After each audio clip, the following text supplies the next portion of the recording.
Donc voilà, une petite vidéo pour vous donner des explications sur les réponses du QCM.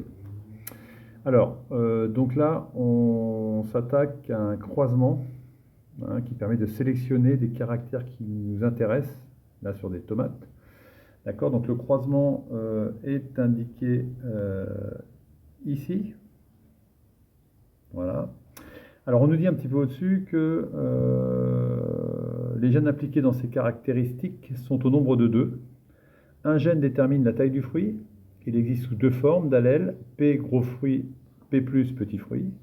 Un gène contrôle la maturation. Il existe sous deux formes d'allèles, maturation 0, donc pas de maturation ou maturation retardée, et mat N, maturation normale. Donc là, ça répond déjà à la première question du QCM, qui est la question 33, et donc qui dit qu'effectivement, on a bien deux gènes, c'est marqué ici, voilà, question 33, dans ces croisements interviennent deux gènes ayant deux allèles chacun.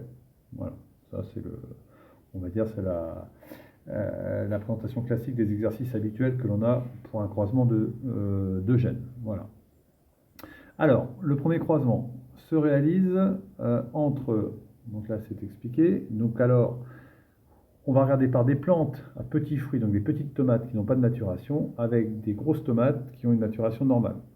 Et quand on écrit les génotypes, on est à P+, mat 0, mat 0, croisé avec les plantes à gros fruits et maturation normale, P, mat N, mat N. Alors, deux remarques. Ici, vous voyez que ce sont des souches pures. Souches pures veut dire qu'elles sont homozygotes sur les deux gènes.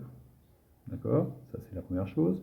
Deuxième chose, pour bien visualiser l'exercice, je vous rappelle qu'on cherche à sélectionner des plantes, des grosses tomates qui ont une maturation retardée. Donc ce qui nous intéresse, c'est ce caractère-là, de ce deuxième parent, avec ce caractère-là, le mat 0 du premier parent. D'accord? Et c'est ça qu'il faut qu'on obtienne.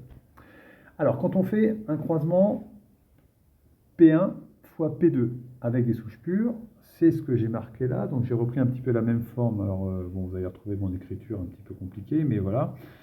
C'est la même forme que ce qu'on fait habituellement. Donc, on a le P1 ici. Donc, j'ai repris les génotypes qui sont marqués, voilà. Et le P2 ici.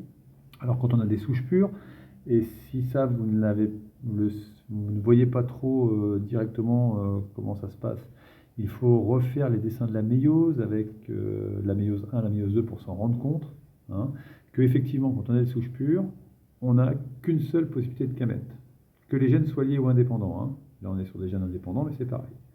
Donc la seule possibilité de gamète de là, donc ça c'est une cellule, on va dire, un génotype de cellule normale, la méiose s'effectue, on obtient des gamètes uniquement de ce type-là pour le parent P1, uniquement de ce type-là pour le parent P2. Et quand on fait le croisement, tableau de croisement de ces deux types de gamètes, donc qui correspondent en fait à une fécondation, donc on va avoir du pollen par exemple c'est celle-là, et ici un ovule de ce côté-là, d'accord, on va féconder un plant avec un autre, et là on va obtenir un hybride, donc des graines, et de nouveaux plants, d'accord, et la seule possibilité quand on croise des souches pures comme ça, avec une seule possibilité de gamète, sur les caractères qui nous intéressent bien sûr, hein, on se retrouve forcément avec une seule possibilité de génotype qui est un double hybride, donc un double hétérozygote, P plus P, d'accord, mat 0, mat N. Donc ça, c'était la réponse à la question numéro 34, le génotype des plantes obtenues en F1, et là c'était la réponse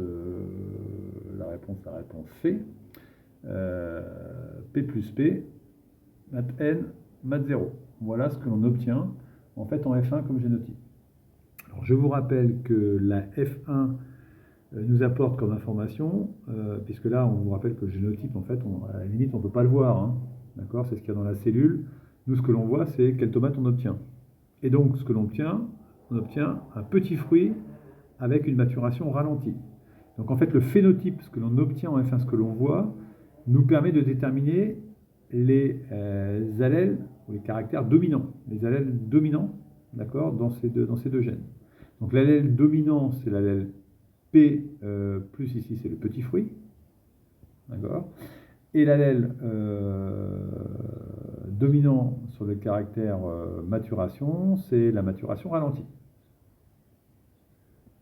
Ok, donc là, voilà, là on a répondu à la question 34C, même si effectivement tout ce qui est dominance récessivité n'était pas demandé, mais voilà, c'était pour bien préciser les choses. Alors ensuite, qu'est-ce qu'on nous dit? On nous dit on réalise ensuite un second croisement. Donc vous voyez, on reprend notre plante obtenue en F1. Donc qui est, alors bien sûr là ils n'ont pas marqué le résultat parce que c'est ce qu'on a vu sur c'était la réponse, donc ils ne vont pas vous la donner, c'est la P plus P mat N mat 0, que l'on croise avec un petit p mat N. Donc je vous rappelle, si on remonte au-dessus, que ce petit p mat N, c'est le parent 2 ici. D'accord? Je vous rappelle aussi, quand on regarde le croisement, ce que l'on obtient en F1, on obtient des petits fruits, donc c'est P plus le dominant, et à maturation ralentie, donc c'est mat 0, le caractère dominant. Donc là, en fait, on fait un croisement avec le double récessif, avec le parent qui est double récessif. Et quand on fait un croisement F1 fois double récessif, c'est ce qu'on appelle un croisement test. Voilà. Et donc on écrit le tableau de croisement. Le tableau de croisement, ça nous donne donc le parent P2 double récessif. Eh ben, c'est ce qu'on a vu au début. C'est une souche pure. Il a qu'une seule possibilité de gamète, c'est P mat N. Donc c'est ce qu'on représente dans le tableau ici. Là. Et donc on croise avec la souche F1. Et donc là, je vous encourage fortement aussi à refaire la méiose avec les deux étapes de la méiose avec la méiose 1 et la méiose 2 pour se rendre compte qu'effectivement on va obtenir 4 gamètes différentes, ce sont des gènes indépendants, d'accord, équiprobables, donc qui sont représentés là. D'accord, c'est les 4 mix entre les quatre allèles différentes.